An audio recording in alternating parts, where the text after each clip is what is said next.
Es un gusto recibirlos. Estamos en los estudios de Trimax Media y en la pantalla de BTV una semana más con nuestro Compromiso Salud. Doctor Eduardo Bianco, ¿cómo anda? Muy bien, el gusto es mío compartir contigo y con nuestros amigos un programa más. Son tiempos violentos y no estamos hablando de la película de Quentin Tarantino. Estamos hablando de violencia social.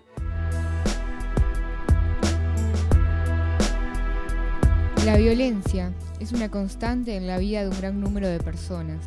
No solo es una dificultad que afecta a la seguridad de muchas sociedades, también es un problema de salud pública, como lo estableció la Organización Mundial de la Salud en 2002. La violencia en sus distintas formas y el daño resultante tanto físico como psicológico constituye una carga para los sistemas de salud. Se estima que seguirá creciendo en los próximos años y demandará mayor cantidad de recursos para asistir a las víctimas y para trabajar en su prevención. La relación violencia-salud implica, además de las lesiones resultantes, alteraciones de la salud psíquica.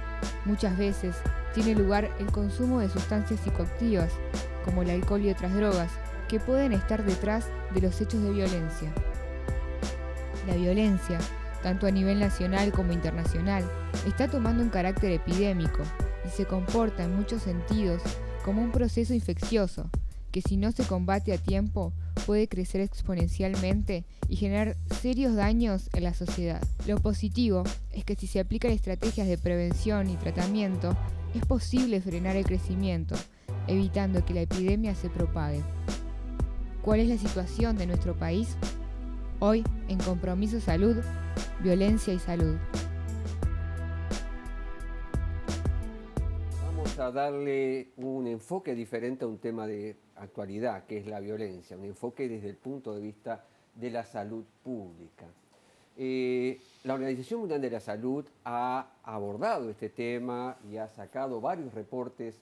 En el año 2002 hizo un reporte mundial, un informe sobre la violencia a nivel mundial, y la define como el uso intencional de la fuerza física o el poder, real o por amenaza, contra la persona misma o contra otra persona o contra un grupo o comunidad, que puede resultar en muerte, en lesión, en daño psicológico, en problemas de desarrollo o bien en privación. Esa es la definición de la Organización Mundial de la Salud. Y hay distintos tipos de violencia.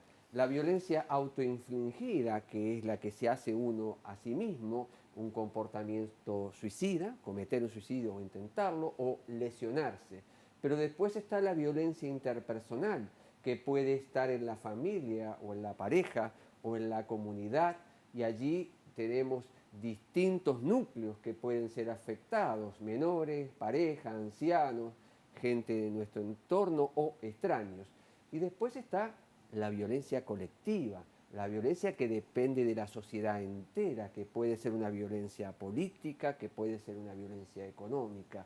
Y la naturaleza de la violencia, a su vez, puede ubicarse como física, como sexual, como psíquica o como privación o descuido de cuidados necesarios.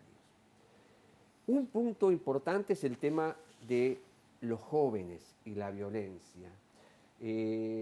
Estos son datos de Estados Unidos, y entre los 11 y los 24 años es donde está el mayor porcentaje de las personas que cometen los crímenes serios. Pero a su vez, un poco más desfasado, cerca de los 20 o 24 años, es donde está el grupo de gente que sufre el mayor daño, fundamentalmente los homicidios en dicho país.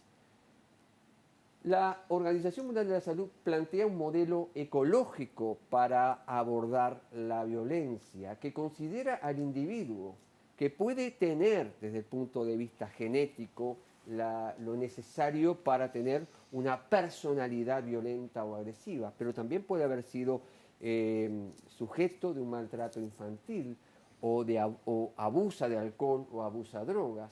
pero también tienen que ver sus relaciones, su entorno inmediato, cómo se comporta, cómo está integrado o no integrado y cuáles son los conflictos que inciden y le enseñan a ese individuo a ser violento.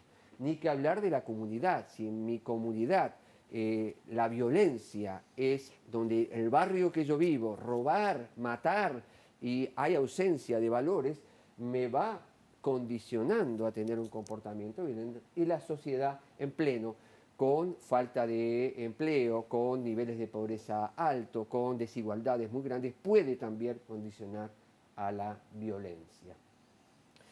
La respuesta mayoritaria que debe hacerse, la represión, es lo que fundamentalmente ha dominado, y vuelvo a poner el ejemplo de los Estados Unidos porque es un país donde tiene buena información, y vean cómo ha crecido la tasa de encarcelamiento por miles de personas. O sea, ha crecido en forma exponencial en 20 años la cantidad de personas puestas en cárcel. Nos pasa un poco lo mismo en Uruguay, ¿no? Exactamente, la respuesta Se ha que hay que pasado en darla poco más de 20 años de 3.000 a 10.000, ¿no? uno se pregunta si ese encarcelamiento mejora o no la situación, algo hay que hacer obviamente, o se termina transformando en una escuela para hacer un posgrado individuos que... Acá pasa un poco eso, una constitución que dice que deberá ser reeducado, porque además no tenemos pena de muerte, felizmente desde mi punto de vista. Sí. Tampoco hay cadena perpetua, entonces tarde o temprano esos individuos estarán nuevamente en la calle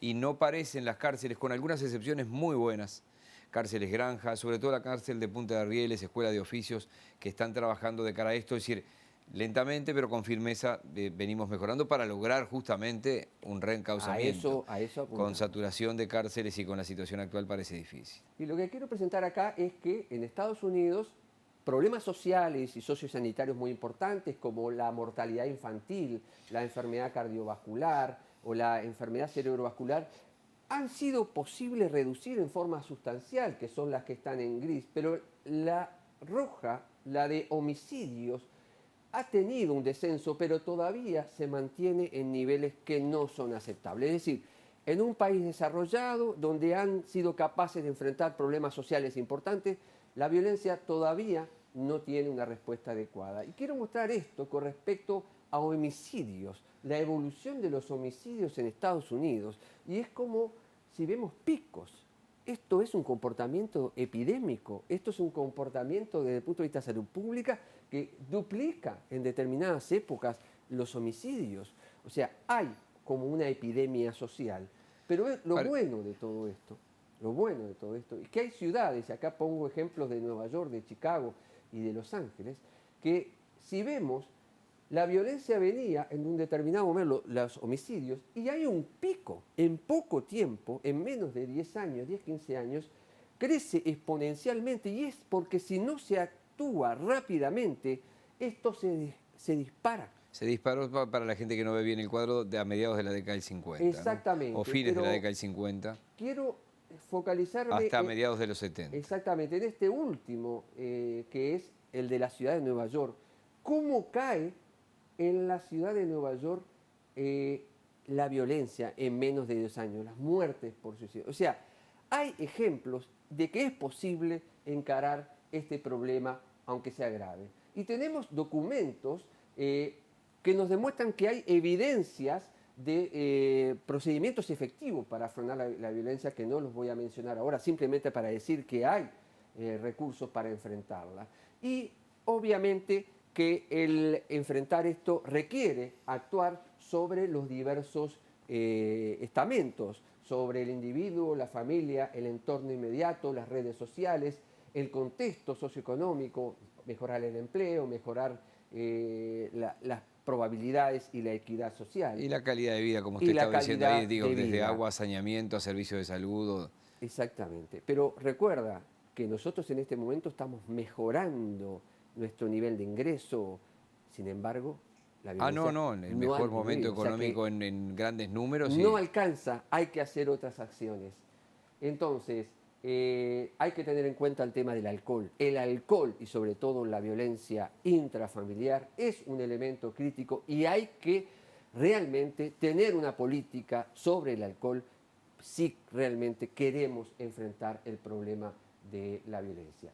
El otro punto es la violencia en los medios de comunicación, que siempre se dijo, bueno, ¿y eso qué influencia tiene? Hay estudios que demuestran que puede aumentar la agresividad en el corto plazo. O sea, de ver películas muy agresivas, salen, y los que no vieron películas no agresivas, salen y los enfrentan a situaciones y responden con mayor agresividad quienes estuvieron viendo películas de mayor agresividad que los que no lo estuvieron viendo. De todos modos, el que ve una película, si es un adolescente, de muchísima violencia, depende la contención familiar que tenga, el hogar que le haya tocado. Ni que hablar, estamos hablando de grandes números en donde se expone a un factor que es... Puede ver la película más violenta y si tiene... Y otros que se salen de ver películas, pero no de ese nivel, expuestos a la misma situación, grandes números, la respuesta es sustancialmente diferente. Hay mayor número de gente, no es que sea el 100%. Sí, obviamente. Hay mayor porcentaje de gente que reacciona violentamente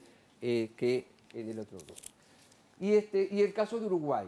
En el caso de Uruguay veníamos desde el 2000 con los homicidios en un nivel sube y baja, y en el 2012 se dispara. Y en ese año pasamos al puesto 115 a nivel mundial en 180 países, cuando nosotros en otros factores de desarrollo económico estamos entre el 45 y el 48. Quiere decir que allí estamos en déficit. Hay una falla. Hay una falla. Pero esta es la última que voy a compartir. En rojo están los homicidios intencionales a nivel del mundo. Falta en 2011, pero en 2012 ven cómo hace el pico, pero venía con cierta estabilidad. Y en Uruguay, con un nivel mayor por cada 100.000 habitantes, estábamos más o menos igual y también se dispara. Algo pasó entre el 2010 y el 2012 que produjo a nivel mundial un disparo de los homicidios.